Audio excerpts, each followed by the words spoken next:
বাবা ডেকেছ? আলু কত করে কিনলি? জি আব্বা, 15 টাকা কিলো। 15 টাকা কিলো? আলু তো 10 টাকা কিলো। তুই কি আমার সাথে মিথ্যা বলছিস? না আব্বা, আমি সত্যি বলছি। দোকানে গিয়ে দাম বাড়িয়ে বলেছে। ঠিক আছে, চল তোকে নিয়ে দোকানে যাব। দেখি কোন দোকান থেকে কিনেছিস। আব্বা, আসলে আমি মিথ্যা বলেছি। আলু 10 টাকা কিলোই ছিল। আমি ইচ্ছা করে দাম বেশি বলেছি। তুই মিথ্যা বলেছিস কেন? কানে ধরে 50 বার উঠবস কর, তার আগে 5 টাকা ফেরত দে। জি আব্বা, আমি ভুল করেছি। 5 টাকা দিচ্ছি, এখন কানে ধরে উঠবস করব। ভালো, শাস্তি পেলি। এখন বল, কেন মিথ্যা বললি?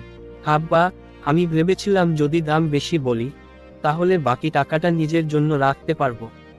কিন্তু আমি বুঝতে পারছি যে মিথ্যা বলা ঠিক না। আর কখনো এমন করব না। মিথ্যা বলার ফল কি হতে পারে আজ বুঝলি। জীবনে কখনো মিথ্যা বলবি না, সবসময় সত্যি বলার চেষ্টা করবি। জি আব্বা, ভবিষ্যতে আর কখনো মিথ্যা বলবো না। সত্যি বলার প্রতিজ্ঞা করছি। এই জন্যই শাস্তি দিলাম, যাতে তুই শিখিস। ঠিক আছে, এখন যা, আলু ধুয়ে রান্নার জন্য তৈরি করে দে মাকে।